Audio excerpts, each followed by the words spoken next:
of silence. In this closet, there are skeletons hiding because a woman fought for her rights. We could also add, because gay men and women have also fought for their rights, as have transsexuals and bisexuals. From the mountain, you can hear the voice of thunder. It is the clear voice, the lightning bolt of truth in this holy life, where nobody forgives anything. But if a woman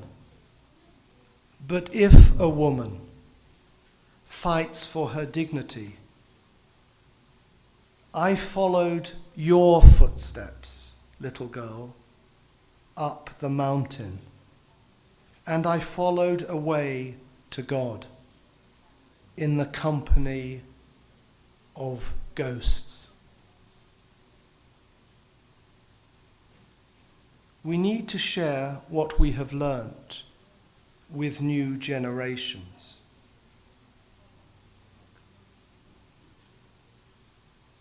In a United Nations report in 2003, sport, football, again, and I don't know whether we're now in a moment of mourning.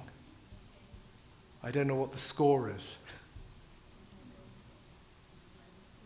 Sport was said to bring individuals and communities together, highlighting commonalities and bridging cultural and ethnic divides.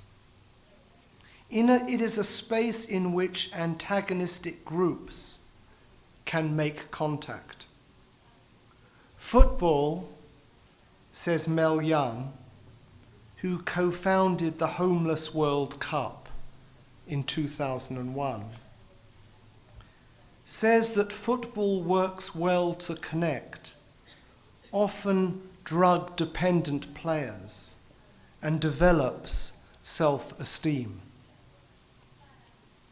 We get them into projects and lift them to a point where they can connect with the world again.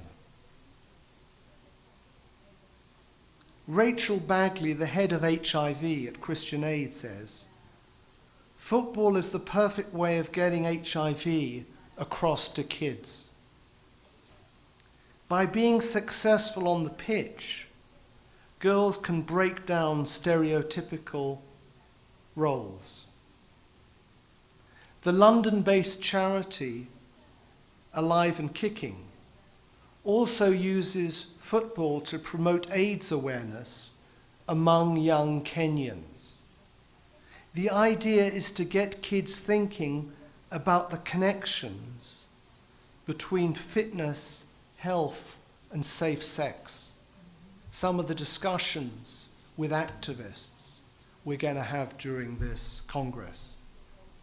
As Jim Cogan, director of Live and Kicking, said, "These kids don't listen to teachers, don't listen to parents, and don't listen to preachers." But for a moment, we should not forget the darker side. Not only has football become the world's game, but individual teams in Europe are globalized, and players are being bought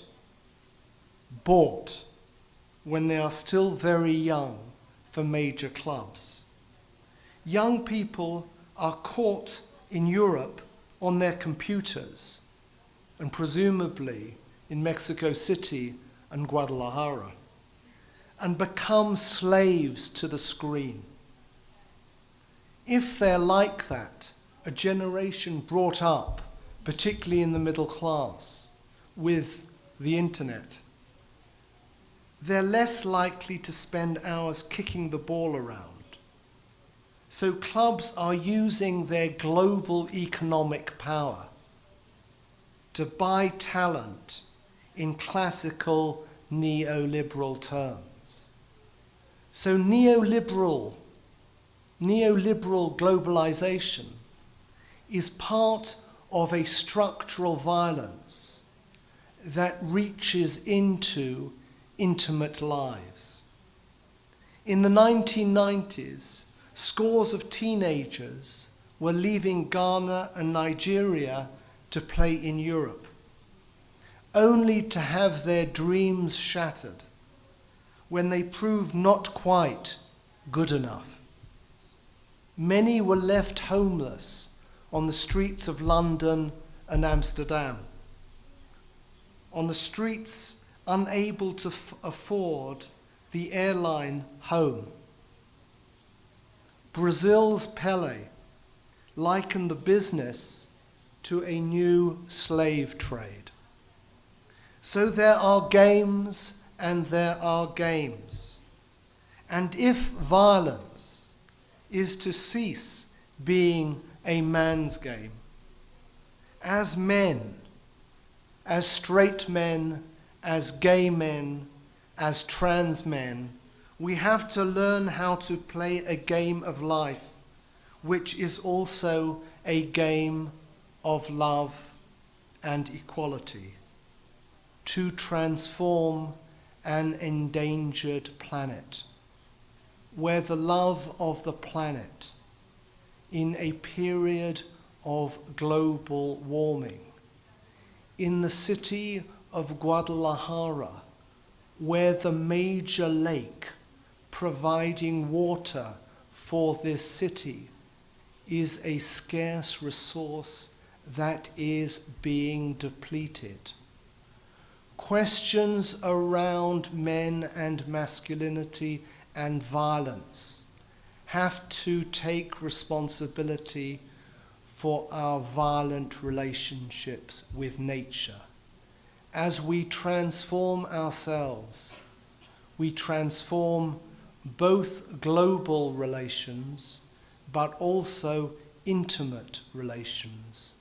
As we learn to care for ourselves and love our partners, we learn to cherish the precious resources of the precious earth, the planet that is also in danger of the inhumanity and callousness of a traditional masculinity. Thank you.